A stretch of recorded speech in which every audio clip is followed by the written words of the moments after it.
Pandemi COVID-19 di Indonesia akhirnya menemui titik terang. Vaksinasi sudah mulai digencarkan di seluruh Indonesia. Namun, di balik itu semua, tentu saja ada hambatan yang harus dilalui pemerintah Indonesia dalam program vaksinasi ini. Saya, Muhammad Rizky Nur Fajrin dari kelas 2 MA01, Fakultas Ilmu Komunikasi Universitas Gunadarma, akan membahas lebih lanjut mengenai hal ini. Stay tune terus. Jika kita melakukan kilas balik ke bulan Maret tahun 2020, situasi COVID-19 di Indonesia bisa saya bilang sangat tidak terkendali. Lompat ke pertengahan tahun 2021, pemerintah mulai menggencarkan program vaksinasi COVID-19 ini. Hal ini tentunya menjadi angin segar bagi masyarakat Indonesia. Vaksin sudah mulai berdatangan dari berbagai negara di dunia. Ini menandakan bahwa Indonesia dapat keluar dari situasi yang kacau selama beberapa bulan belakangan ini.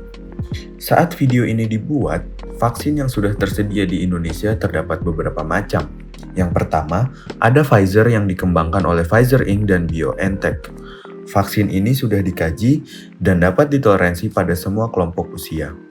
Dosis yang diberikan yaitu 2 kali sebanyak 0,3 ml per dosisnya, dengan jeda pemberian dosis selama 21-28 hari.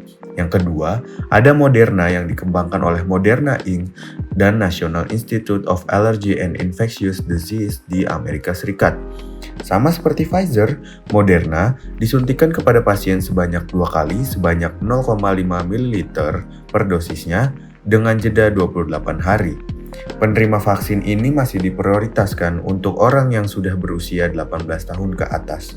Yang ketiga, ada AstraZeneca yang dikembangkan oleh perusahaan farmasi Inggris AstraZeneca dan University of Oxford. AstraZeneca disuntikan sebanyak 2 kali, sebanyak 0,5 ml per dosisnya dengan rentang waktu 12 minggu. Yang keempat, ada Sinovac yang dikembangkan oleh Sinovac Research and Development Co. Ltd. Vaksin ini merupakan vaksin COVID-19 pertama di Indonesia yang mendapat izin penggunaan. Vaksin ini disuntikan 2 kali dosis sebanyak 0,5 ml per dosisnya dengan rentang waktu 28 hari. Yang kelima, ada Sinopharm yang dikembangkan oleh Sinopharm China National Pharmaceutical. Vaksin ini didistribusikan di Indonesia langsung oleh PT Kimia Farma. Vaksin ini disuntikan sebanyak 2 kali dengan 0,5 ml per dosisnya dan dengan rentang waktu 21 hari. Dilansir dari kompas.com, berikut adalah tingkat efikasi dari setiap jenis vaksin yang saya bahas tadi. Secara keseluruhan, vaksin-vaksin ini memiliki tingkat efikasi yang cukup baik. Maka dari itu, kita sebagai masyarakat harus semangat untuk melancarkan program vaksinasi yang sudah disediakan oleh pemerintah. Terlepas dari itu semua, masih ada beberapa masalah yang dihadapi oleh pemerintah Indonesia dalam menjalankan program vaksinasi di seluruh wilayah Indonesia. Mulai dari masalah pendaftaran, faktanya masih banyak masyarakat yang belum terdaftar NIK-nya di rumah sakit. Lalu, banyak juga orang yang memiliki komorbid atau penyakit bawaan. Hal ini dikhawatirkan menjadi suatu masalah ketika ada orang yang tidak mengetahui bahwa dirinya mengidap penyakit bawaan tertentu. Seperti kita ketahui, untuk dapat divaksin jika kita memiliki penyakit bawaan, kita harus menunjukkan surat rekomendasi dari dokter.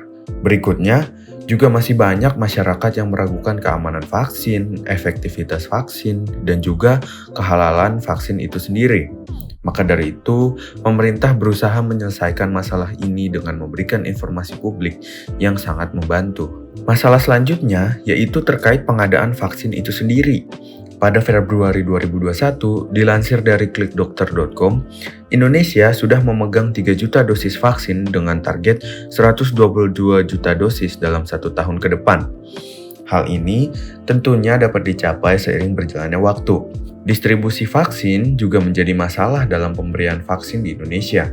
Karena, seperti kita ketahui, Indonesia merupakan negara yang besar, sehingga cukup sulit menjangkau masyarakat yang berada di pelosok-pelosok.